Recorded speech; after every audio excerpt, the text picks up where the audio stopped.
just gone to set up the microphone and I don't have the little cable that I need to connect it to this camera. So for like the 15th time, this thing's useless and we're raw dogging it again.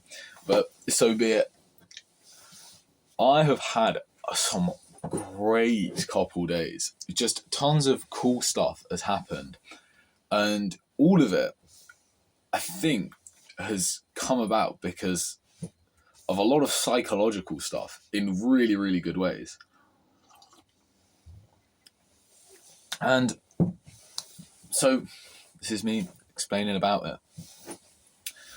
A few days ago, I was thinking I want to go really, really hard at the gym. Kind of like a diamond gym type situation. And if you don't know what that is, you can research it. It's like basically people, they just go to the gym and they don't stop. It's not for optimal training or anything. It's like for mental fortitude. And so I had the bright idea. The day prior to me deciding to do this, I'd tried and got onto a bench and I had just failed like weights that I should have been able to do.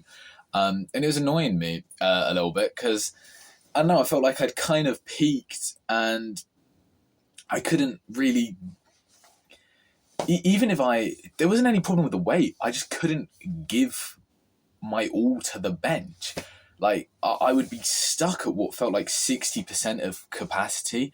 And so regardless of how much weight I was lifted, even if I'd been like benching 200 kilograms, I'd still be, I just felt like, ugh. So I thought the best way to fix that isn't more recovery, isn't more, and like, it is just go really, really hard. So pulled up for like a leg day and started off with deadlifts and squats. My deadlifts are it's like these big compound lifts, like bench and deadlift, where I'd just been struggling to kind of really just push. And so what I did was I put I think I started off with like 180 on the bar, did that for like a few, and then would just progressively drop set. And the idea was it wasn't set. I maybe did 40 total reps of different types, different amounts of weight. And I would just be there, just going again and again. And by the end of this is my first set. Like sort of first exercise, sorry. And oh my God. I was just sweating. There was a dude next to me called Dan and he's just looking over at me. This time the weight had dropped significantly. I was not just still doing 180, it's like 140 and he's like looking at me, he's going like, oh man, you're going ham. He didn't speak like that, but that's just a voice. And that's like, what's your name? What are you doing? But I was gone, man. I was like, and it was so weird because one of the things I said to Dan was, I think I got maybe like 3 more in me. And then I did 1, I did 2, I did 3 more. And then I just kept going. And it was really weird because it got to like 10. And this was not like repping out. It was like pull and stop and pull and then stop. And there'd be maybe 30 seconds rest in between. But it was, I thought I was like spending, I just wasn't. And then and I just kept telling myself like these different little scenarios and these things would just get it moving. It was really weird. And it was nothing like crazy. Eddie Hall, who's the strong man, who's the first dude to deadlift half a ton, he got hypnotized to believe that it was people say it was he said it different things, but the two things are either a car that was on top of his family. I think that was the main inspiration. That's where like the urban myth comes from, because it's pretty commonly known that there's like a woman who was able to like hold up a half-ton car off their kids or something like that because the adrenaline rush when it fell on top of them. Or he was hypnotized to believe that there was like a dude doing nasty stuff to his family and he had to like tear him off them. And it was nowhere like that. But yeah, the idea is after that into squats and all these things, I spent myself really, really badly. The next day, had an awesome gym session. Saw a mate that I hadn't seen in ages, and that was really, really good. And that was push, and that was good as well. It's just a really great chat we had.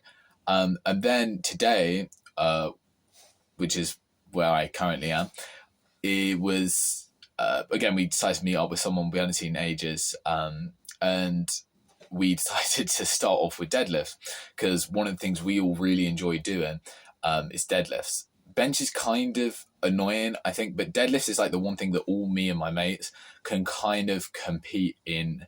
Well, maybe compete's the wrong word. I know everyone just really likes deadlifts in our group. It's like really, really good. There are some people who have like horrendously low benches, but everyone has a good deadlift and to just bring it in on. And it's also really funny to watch just these people turn red. But yeah, having done it 2 days prior, I was not expecting at all to do very well.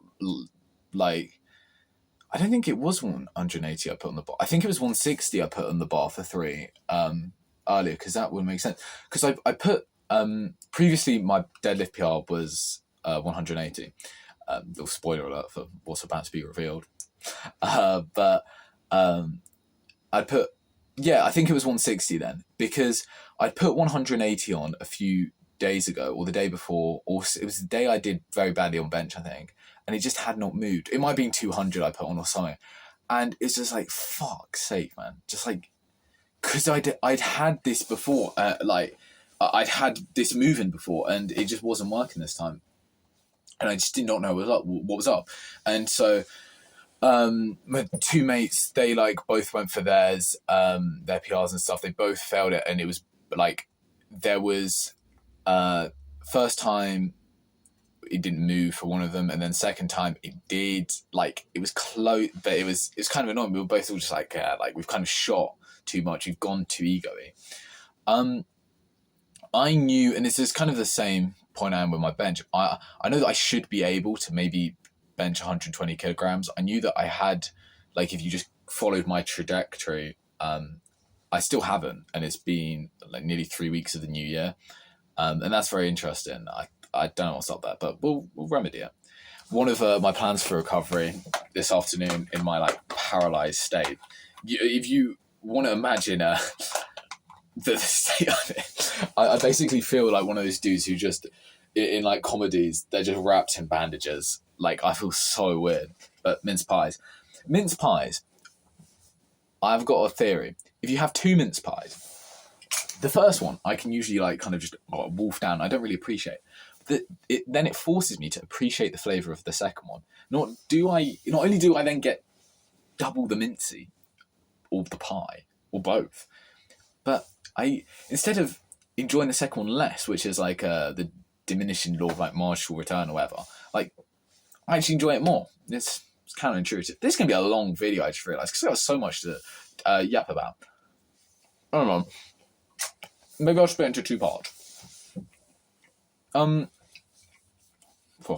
This is great recovery. Yeah, so I step up to 190 because I'm not optimistic at all for anything that's bad. Like, and it wouldn't have made sense. I've tried to move 200 previously, and it used to move in the most recent time. It just did not move. I'd taken a break from gym and thinking like, maybe that's like cost me a little bit.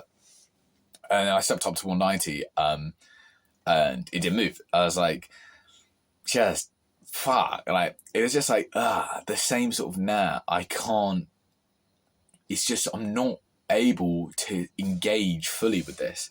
And it's well annoying because you want to be like, just, but I just couldn't.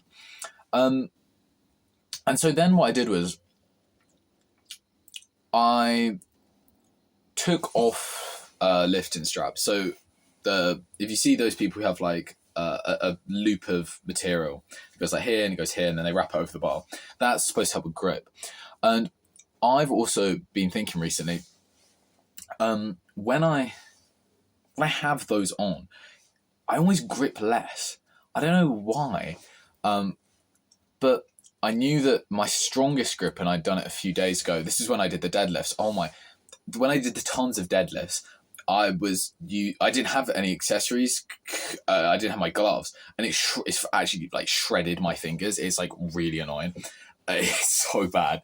And then today's just made it even worse. But anyways, and so I've gone up for a second try, and I've had like music blast in my ears. I've just taken like 5 minutes to really like focus on something that I knew would get me into an emotional state, and really allowed myself to like feel it.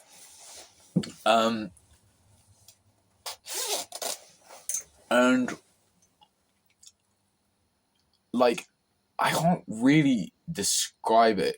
When previously the 190 had moved, like, or it hadn't even come off the ground. Like, this was like the best lift I've done in ages, and the psychological aspect that must be involved there is ridiculous. It's awesome, because like, I could have held that there just for like ages, and I was like, fuck. It went so well that I was like, okay, I've got 200, and yeah. I was so hyped because that was the best lift I'd done in ages. I mean, just like messaging my girlfriend, just like, oh my god, fuck it, I've done it, da da da da da. Like, I was like hyped. I was like, no, let's put 200 on. And the thing with the psychological stuff is, it was definitely the strongest the first time. If you try and then like reset into the second one, it's kind of difficult. I don't know. I tried to do the exact same thing. I think maybe I should have just kind of ridden the hype into 200. But yeah, and then put 200 on. And now I'm like thinking these things are easy, that if you'd asked me a day before, even that day, like 10 minutes before, I'd be like, no, you can't do that. And yeah, then I go for 200, I get it like 80% of the way there, and I fade it. And there are really two sides to this psychological stuff, and it's been ages since I properly like really tried to do it. Again, nowhere near the sort of like hypnotize myself to believe I'm lifting it, like actually believing in it. But just thinking about things, if you can have sources of like emotion that you can draw from, it's really, really useful. But when the other side to the coin of that, of being able to push more with it, is that when you fail, you feel really like, I immediately after I got maybe 80% of the way up, so way better. It was way better than I'd ever done it before. And I've been so well rested. And this was like previously. This was 2 days after. This was not optimal at all, and it was the best. It was awesome. But when I dropped that, like, I just like a counter wave of just like, not like set, like just shitness. It was just like, and it just all kind of went like I was like, I can't. It was just like this. It was just tons of emotional processing that you don't really have words for. You're just kind of experiencing it, and yeah, and I mean, it manifested itself in the form of, I was like bombed out, immediately kicked the side of the weight, which is not a smart thing to do. It's completely like, I was showering like a while ago, just thought like, it's just an immature thing. Probably won't happen again. I can't like guarantee, because I really like using the psychological tech to get it to work. But no, it's immature to then just like just kick the weight. It's 200 kg. It just did not move, and it's like, fucks my ankle. If I now put weight on this leg, my shin it's not good. And I literally just then after that like took a few steps around, and then I just got sad. Like, I know it's sad, but like, I was just like this sort of, and I just sat down, man, and there's a dude in my gym that like I met, and he's like the chillest dude ever. I know so many people in my gym, it's really awesome. And he was doing a pull down, and he just like came over and said like, hey man, are you alright? And I was like, I don't even know, man. Like that was just, and it was so nice of him, man. Like it was really nice. And then he was just, then it's just like, the nice thing was that it wasn't. It was. I was just like, yeah, I just feel shit and da da da. And it's like, yeah, it's okay. Like, because it's just like an emotion, and then we can immediately now just like focus on it's like, okay, like, sure, da da da, like, because the emotion wasn't the problem. Like the emotion was what I was using. And I'm focusing too much on it now. But then what was great was then he was like giving me form tips. My form for deadlifts is awful. It's absolutely horrible. It is closer to a row than anything else. I'll stand like this, and if these are my legs, this is my torso. I'll bend over, so the weight is going to be standing here because my arms reach down to pick up the weight there, and then it's like that, which is like exactly as he said from a physics point of view. Wait, what am I trying to do? No, don't worry. From a physics point of view, makes no sense because moment is force times distance, and that just means it's more difficult to turn an object if it's further away from.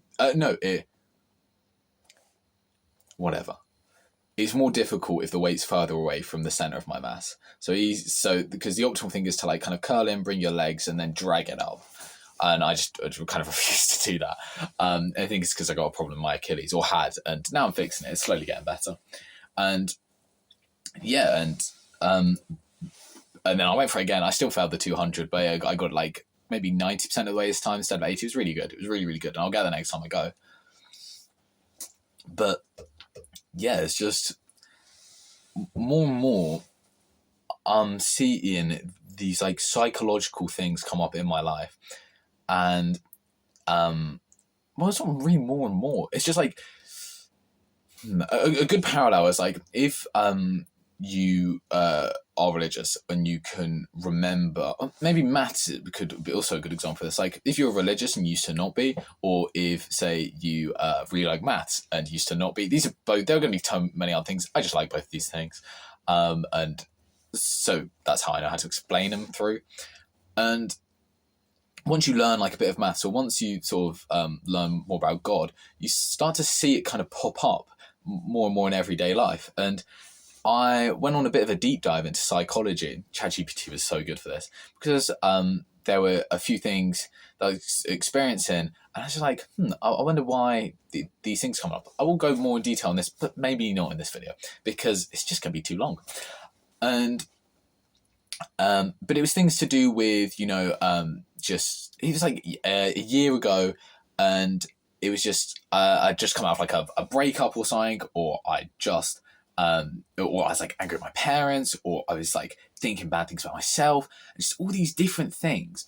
And I was like, why are these things happening, or why do like is this? And the way it like spoke, it needs to be a different video. It's a bit of a ramble session. I kind of apologise, but I think there's a certain hominess to it. Although it's not going to do great for a video in terms of like algorithmness. One of the things I do want to do is maybe record a little podcast. So if you if me and my mate who's really tall, Josh, if we just recorded ourselves talking for ages at a gym, I think I've already spoken. I don't even know. But yeah, psychology is one of those things I've just noticed more and more as I've like learned more about it, and it's great because the best way to think about it is, even though we come into the world with nothing, we have no idea of what let's use love. What a deep example. So we just kind of spawn in with brain, okay, and as we grow up, we would learn from our parents, sort of, okay, so if you are told, and most people, that's completely correct, you're told your parents have a loving relationship, which mine of course do. But then when your brain is growing and it's learning all these things, it says, okay, so this is a loving relationship, and then it will learn behaviors and patterns from that. And your parents aren't perfect, and also they're different people to you, and in a different situation to you. So say if I this is not the case, but say if I saw like every day my dad I don't know, go and buy, I don't know, a cheeseburger for my mum, okay, I would understand, okay, love is one of the things to do when love is buy cheeseburger every day. Okay, super random, but my brain, as it grows and actually makes new structures, because your brain grows in size, you can think like this is the actual tissue and neurons that's being made. It learns that that love is buy cheeseburger every day for like person. Okay, and then when like you're older and older and older and older, might get in a relationship, and you might be like, yo, why don't you want all these cheeseburgers I'm giving you? And then you're thinking, what like you just. If something's like off, and so it's stuff like that you can kind of realize you have the word for that, I think, is trauma, but it's not really. It's like there's a great quote somewhere of like all of I can't remember exactly, but it's like psychology or something. Like the most important thing to realize in psychology is that it's like everybody's parents or something like does their best, like raise them, but like we mess up or like they kind of mess you up as well, and that's the same with everyone. And so what it will be maybe with people is if say they were I don't know, if as a child like maybe they were neglected, when they're older there's like a bit of them that wants attention, and so that manifests itself in I don't know, behaviors, but like it feels completely natural to them, and this is the whole point. It's subconscious. I am not making my understanding if when this person says they don't want my daily cheeseburgers is that they don't want my love. Like what the hell's going on there? Because that's how I've come to understand it, because just the way that my brain grew. And more I've seen like people experiencing sort of these issues with it. There was a friend the other day who he said that he didn't want to be angry, and one of the ways he was dealing with that was he was not like an alcoholic, but it's like he realized that when he drank alcohol he did feel better. And it's a very slippery slope there, because it's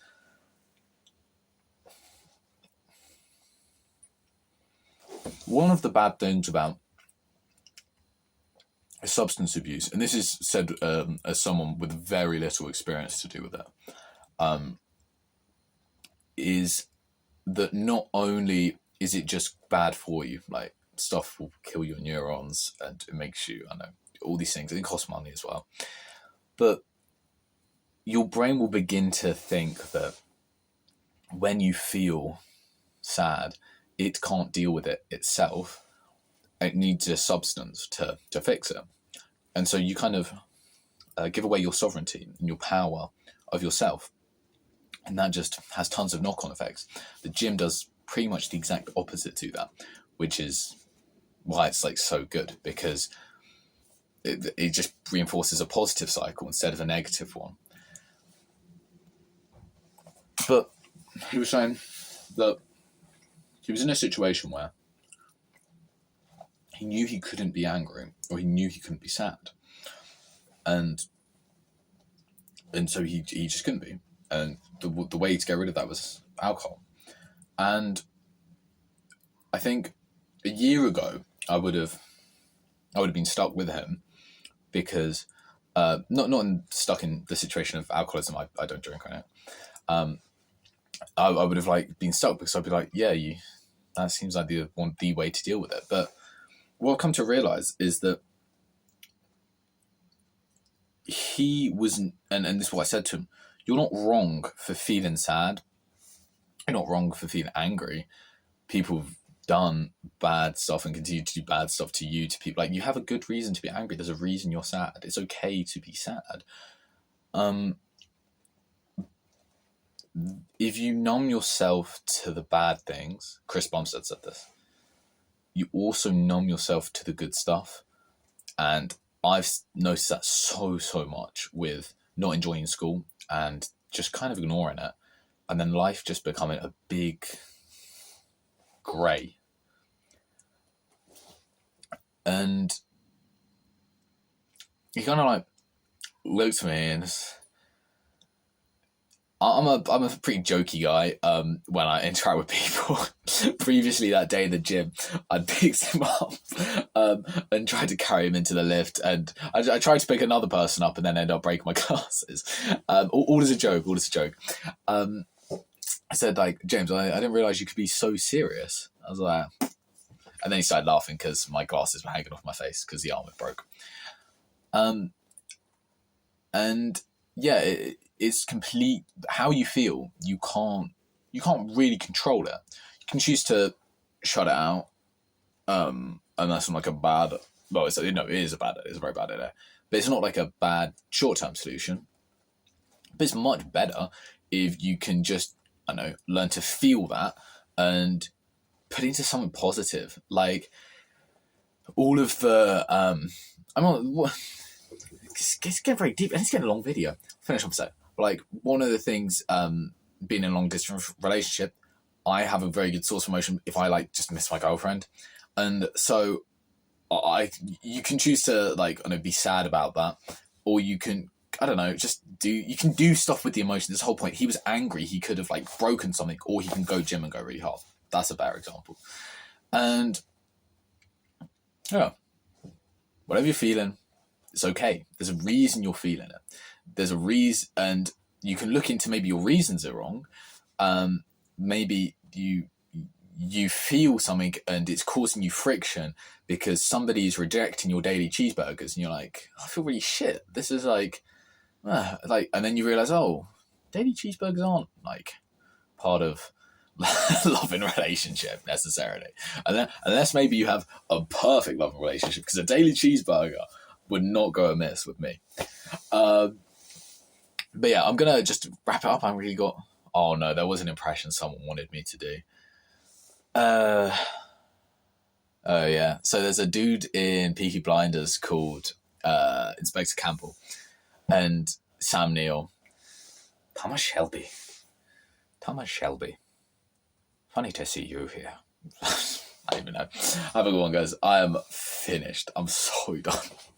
I'll record another video like this about psychology stuff where it's a little bit more exact and just to the point. This is a big ramble thing that if the retention is going to be awful, but for the 5% of people, of maybe like 40 viewers who put it on in the background, even if it's nobody, it's now out there for the future 5% of 40 viewers to enjoy. So have a great evening, and I've